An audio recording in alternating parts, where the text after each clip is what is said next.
نوح علیہ السلام کی جو آل تھی ان کی بات کی جا رہی ہے، اولاد کی بات کی جا رہی ہے. اخلق کو آل جب لفظ استعمال کیا جاتا ہے تو آل میں جو امت ہوتی ہے وہ بھی شامل ہو جاتی ہے. پورا قبیلہ قبائل جو ہیں وہ بھی آل میں آ جاتے ہیں. جیسے آل فرعون کہا جاتا ہے تو آل فرعون کا مطلب ہوتا ہے فرعون اور اس کے ساتھی جتنے بھی تھے. اسی طرح یہاں اللہ نے اہل کہا. جب اہل کہا جاتا ہے اس سے مراد گھر والے ہوتے ہیں.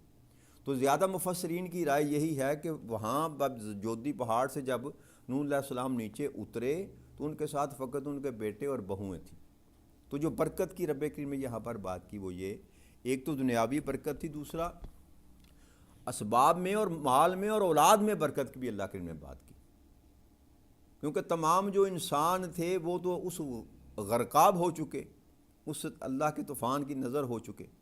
تو پھر اللہ کریم نے نوح علیہ السلام کے ان بیٹوں سے جو آپ کی ذریت کو دوام بخشا، یہ برکت تھی کہ نوح علیہ السلام کی اولاد میں سے پھر ساری آج تک جتنی بھی مخلوقات آپ دیکھ رہے ہیں انسانوں کی شکل میں اس زمین پر، وہ ساری نوح علیہ السلام کے 3 بیٹوں کی اولاد، سام، خام اور یافس، یہ 3 بیٹے، یہ ساری اولاد جو زمین پر آپ کو نظر آ رہی ہے، یہ برکت ہے جو اللہ کریم نے نوح علیہ السلام کو جس کا کہا کہ ہماری سلامتی اور برکت کے ساتھ آپ نیچے اتر جائیں.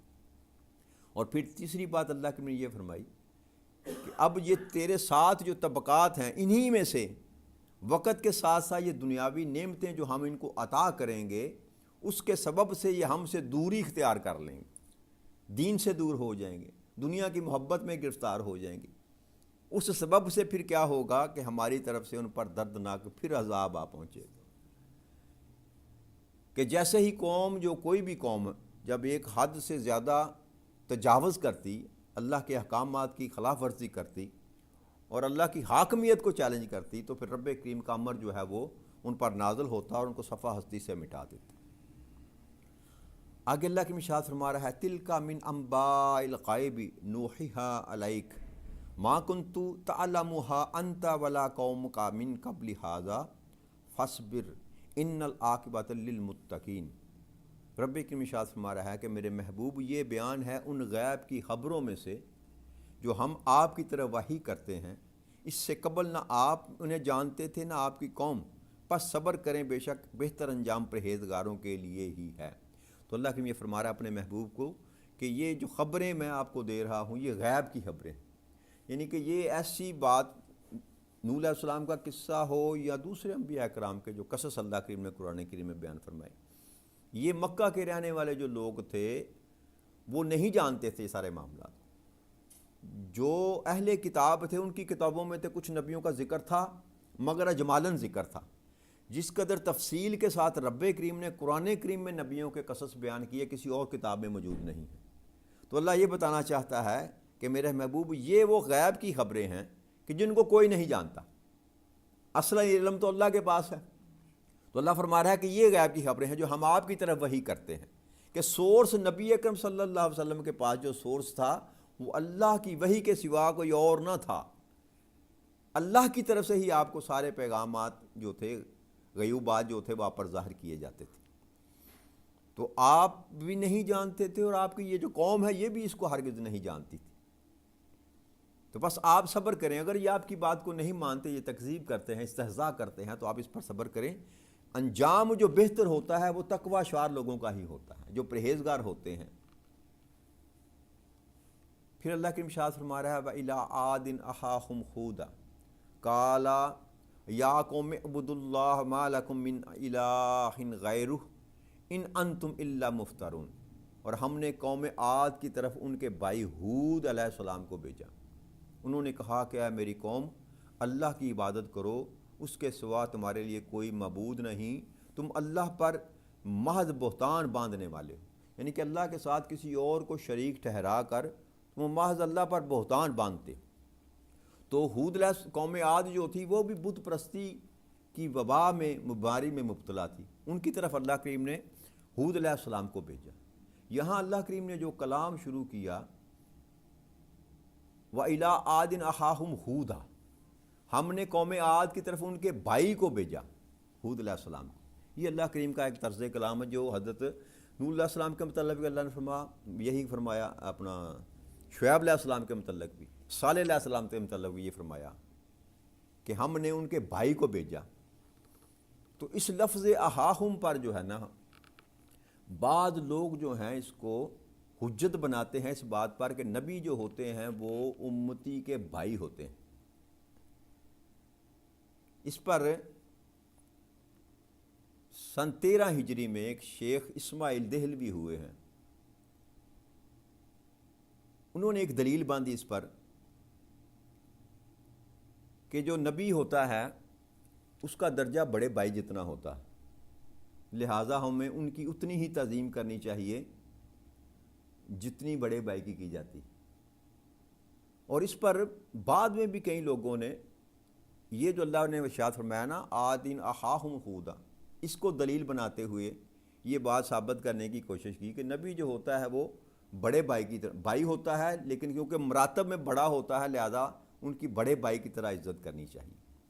لیکن یہ اصلاً بات نہ جائز ہے، نہ نبی اکرم صلی اللہ علیہ وسلم کی ذات کے متعلق یا کسی اور نبی کے متعلق یہ کہا جا سکتا ہے کہ وہ ہمارے بھائی ہیں۔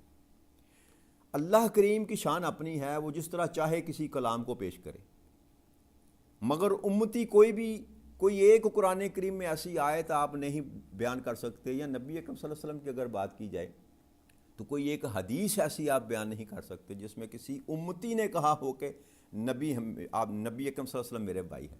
حالانکہ علی کرم اللہ وجہ کریم آپ کے بھائی تھے، چچا زاد بھائی تھے، خون کا رشتہ تھا، مگر کوئی ایک سند بھی ایسی نہیں ملتی کہ کبھی حضرت علی کرم اللہ وجہ نے نبی اکرم صلی اللہ علیہ وسلم کو بھائی کہہ کے مخاطب کیا ہو۔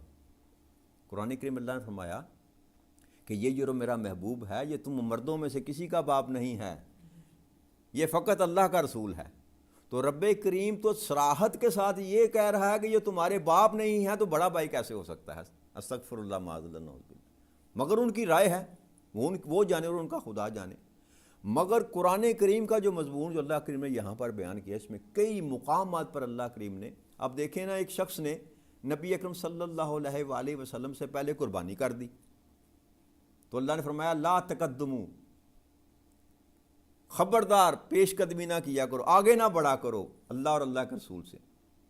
تو کیا اگر بڑا بھائی اگر یہ ان کا قول جو ہے جس پر وہ دلالت کرتے ہیں، اگر کوئی بڑا بھائی پہلے قربانی کر لے تو کیا وہ غیر شرعی ہو جائے گا، غیر قانونی ہو جائے گا، یا رب کی ناراضگی کا باعث ہو جائے گا؟ کام تو جائز کر رہے ہیں، قربانی نماز پڑھی آپ نے جی، نماز پڑھنے کے بعد قربانی شروع ہو گئی، مگر اگر نبی اکرم صلی اللہ علیہ وآلہ وسلم موجود ہیں تو پھر کوئی پہلے قربانی کرے گا تو رب کو یہ گوارا نہیں کہ میرے رسول سے آگے بڑھ رہے ہو۔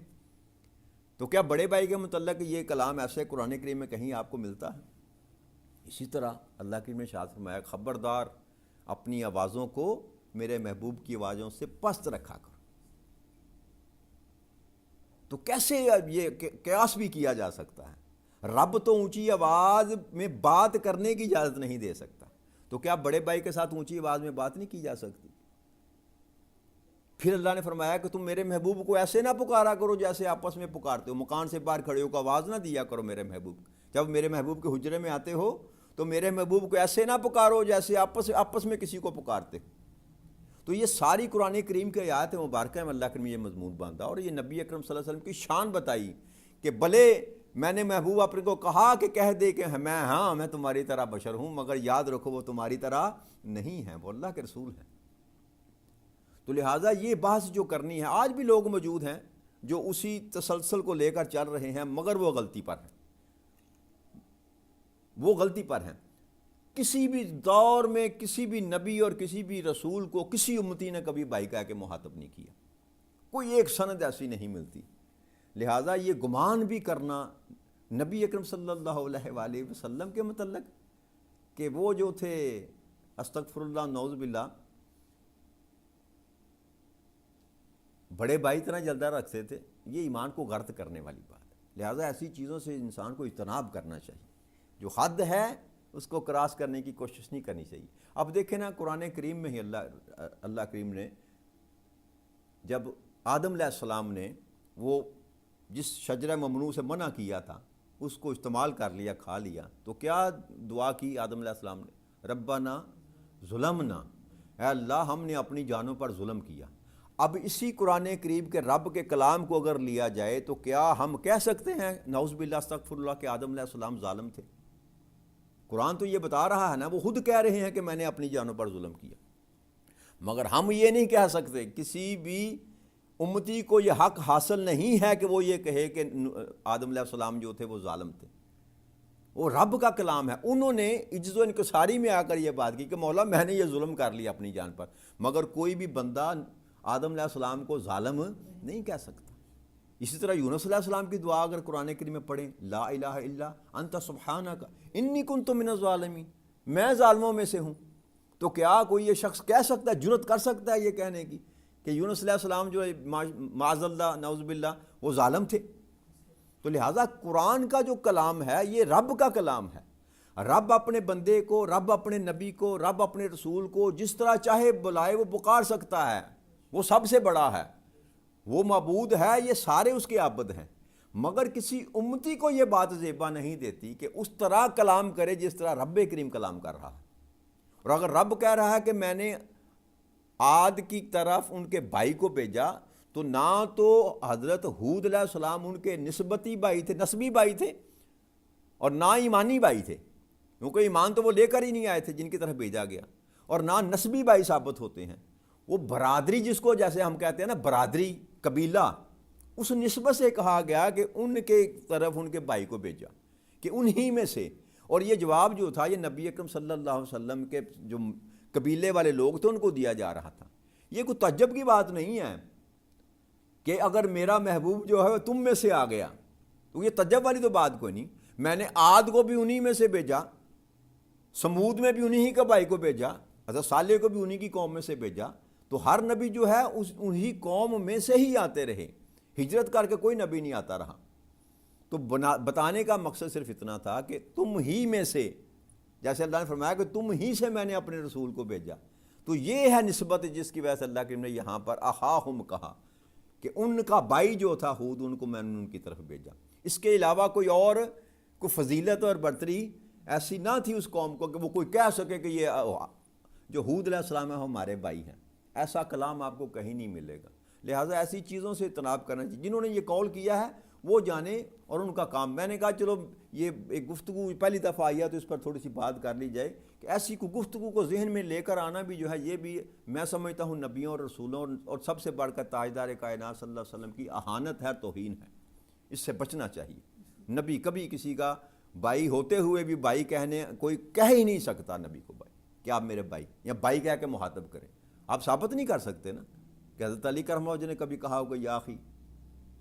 اب دیکھیں حضرت عباس رضی اللہ تعالیٰ عنہ، وہ تو بھائی تھے، حضرت عباس رضی اللہ تعالیٰ عنہ آپ کے چچا تھے، جب تک ایمان نہ لائے تھے بھتیجا کہہ کے پکارتے تھے، نام لے کے پکارتے تھے، مگر جب صاحب ایمان ہو گئے اس کے بعد کبھی نہیں مثال ملی کہ آپ نے کبھی کہا ہو بھتیجا کہہ کے یا نام لے کے پکارا۔ سب یہی کہا کرتے تھے یا رسول اللہ صلی اللہ علیہ وسلم، یا رسول اللہ صلی اللہ علیہ وسلم۔ تو لہٰذا یہ جو گفتگو ہے، اس طرح کی گفتگو سے انسان کو اجتناب کرنا چاہیے۔ باقی اللہ تعالیٰ سب کو ہدایت دے۔ تو اللہ فرما رہا ہے کہ میں نے عاد کی طرف ان کے بھائی کو بھیجا، ہود علیہ السلام کو، تو انہوں نے اپنی قوم سے یہ کہا کہ اے میری قوم، اللہ کی عبادت کیا کرو، اس کے سوا تمہارے لیے کوئی معبود نہیں، تم اللہ پر شریک رکھنے کا محض بہتان باندھتے ہو۔ تو وہی پیغام جو نوح علیہ السلام نے اپنی قوم کو دیا تھا، وہی پیغام جو تھا عاد علیہ السلام نے اپنی قوم کو دیا کہ اللہ کو چھوڑ کر کسی اور کی عبادت نہ کرو، اور اللہ کے مقابلے میں اگر تم کسی اور کو معبود لے کر آ رہے ہو تو یہ محض تم بہتان باندھنے والے ہو، افترا کر رہے ہو۔ یا قوم لا اسألک علیہ اجر ان اجری الا علی الذین فطرنی افلا تعقلون۔ اور اے میری قوم، میں یہ جو آپ کو دعوت اور تعلیم دے رہا ہوں یا تمہیں تبلیغ کر رہا ہوں، میں تم سے اس پر کوئی اجرت نہیں مانگتا، میرا اجر فقط اسی کے ذمہ کرم پر ہے جس نے مجھ کو پیدا فرمایا۔ کیا تم عقل نہیں رکھتے؟ تو یہ نوح علیہ السلام نے بھی یہی کلام کیا تھا، انہوں نے بھی یہ کہا کہ اگر میں تمہیں سیدھے راستے کی طرف بلا رہا ہوں، تمہیں میں دعوت دے رہا ہوں، تو میں کو تم سے پیسے مانگتا ہوں؟ میں یہ تم سے دنیا کا مال و ثواب تو طلب نہیں کر رہا، میں تو اس ذات کے لیے تمہارے ساتھ بات کر رہا ہوں جس نے مجھے پیغامبر بنا کر بھیجا، اس کا پیغام تم تک پہنچا رہا ہوں، اور میرا اجر اسی کے ذمہ کرم پر ہے، جو کچھ بھی مجھے ملنا ہے اسی کی طرف سے ملنا ہے، تم سے میں کچھ نہیں مانگتا۔ تم اس بات پر کیوں غور نہیں کرتے؟ تم عقل سے کام کیوں نہیں لیتے؟ نہیں کہ ایک بندہ وہ تو نبی تھے نا. کوئی بندہ اگر کسی کی بھلائی کی بات کرے اور اس کو کوئی لالچ بھی نہ ہو تو پھر انسان کو سوچنا تو چاہیے نا کہ اگر یہ بندہ میری بھلائی کی بات کر رہا ہے اور اس کو کوئی غرض بھی نہیں ہے تو اس کو خیال تو آنا چاہیے دل میں, خود سوچنا تو چاہیے کہ یار میں غور تو کروں کہ یہ بندہ میری بھلائی چاہ رہا ہے. تو نبی سے بڑھ کر امت کے لیے بھلائی چاہنے والا کوئی اور کیسے ہو سکتا ہے؟ تو ہر نبی نے یہ کہا کہ ہم تم سے کچھ نہیں مانگتے, ہم تم سے اجر نہیں مانگتے, ہم جو تمہیں دعوت دے رہے ہیں, تبلیغ کر رہے ہیں, تمہیں اللہ کی طرف بلا رہے ہیں, اللہ کے عذاب سے بچانا چاہتے ہیں, صرف اس لیے کہ اللہ کی طرف سے تمہیں جو پیغام ہے وہ پہنچانا ہمارے ذمے. ہم تم سے اس کا معاوضہ طلب نہیں کرتے. وَيَا قَوْمِ اسْتَغْفِرُوا رَبَّكُمْ ثُمَّ تُوبُوا إِلَيْهِ يُرْسِلِ السَّمَاءَ عَلَيْكُمْ مِدْرَارًا وَيَزِدْكُمْ قُوَّةً إِلَىٰ قُوَّتِكُمْ وَلَا تَتَوَلُّوا مُجْرِمِينَ. اور اے لوگو تم اپنے رب سے بخشش مانگو, پھر اس کے حضور صدق کے دل سے رجوع کرو, توبہ کرو, تو وہ تم پر آسمان سے موسلادھار بارش بھیجے گا اور تمہاری قوت پر قوت بڑھا دے گا اور تم مجرم بنتے ہوئے اسے روگردانی نہ کرنا. تو یہاں آپ نے یہ فرمایا کہ لوگوں اللہ سے معافی مانگو. اس تفسیر میں اس آیہ مبارک کی تفسیر میں یہ لکھا جاتا ہے کہ جب ہود علیہ السلام نے اس قوم کو دعوت دی تو انہوں نے انکار کر دیا, اور بار بار انکار کرنے کے بعد اللہ کریم نے ان پر یہ عذاب مسلط کیا کہ ان پر بارش کو روک لیا, قحط سالی یہ کر دی. فقط قحط سالی نہ کی بلکہ یہاں تک کہ ان کی عورتوں کو بھی بانجھ کر دیا. یہ عذاب اللہ کریم نے ان پر یہ جو تھا نازل کیا پہلے سٹیپ میں کہ زمین کو بنجر کر دیا بلکہ عورتوں کو بھی بانجھ کر دیا. تو یہ ہود علیہ السلام کو کہا کہ اگر تم اپنے گناہوں کی معافی مانگ لو رب کریم سے, توبہ کر لو اور پھر رجوع کر لو صدق دل کے ساتھ اس بات پر کہ ہم دوبارہ یہ گناہ نہیں کریں گے, شرک نہیں کریں گے, کفر نہیں کریں گے, تو اللہ تعالیٰ تمہیں آسمان سے بارشیں بھی عطا کرے گا. اور فقط بارشیں عطا نہیں کرے گا, تمہاری قوت پر قوت بڑھا دے گا. یعنی کہ ایک تو پہلے ہی جو قوم عاد تھی نا, وہ بہت بڑے بڑے لوگ تھے, بہت دیو قامت کے جسم کا رکھنے والا, بڑی طاقتور قوم تھی, بہت قوت والی قوم تھی, اور اپنی قوت پر وہ ناز بھی کیا کرتے تھے. تو عادت ہود علیہ السلام کو کہہ رہے ہیں کہ جو تمہاری قوت ہے اس کو قوت کو اور بڑھا دے گا. یعنی کہ وہ جو بانجھ پن اللہ کریم نے ان پر مسلط کیا تھا, اللہ کریم اس کو بھی ہٹا دے گا. نہ یہ کہ تمہاری زمینوں کو آباد کر دے گا, تمہیں خوش کر دے گا, اپنی رحمت سے نواز دے گا, کہ ظاہری جو اجناس جو زمین پہ پیدا ہوتا ہے وہ بارش کے بغیر ممکن نہ تھا. تو زمین سے ان کو جو نفع حاصل ہوتا تھا وہ بھی اللہ کریم نے اس کو بھی بند کر دیا, اور جو اولاد کی طرف سے تھا اس کو بھی اللہ کریم نے بند کر دیا. تو حضرت ہود علیہ السلام فرما رہے ہیں کہ جب تک تم معافی نہ مانگو گے, اللہ سے مغفرت نہ کرو گے, یہ معاملہ سیدھا ہونے والا. اگر تم معافی مانگ لو اور صدق کے دل کے ساتھ اللہ سے رجوع کر لو تو پھر اللہ کریم تمہیں یہ اپنی رحمت سے نواز دے گا.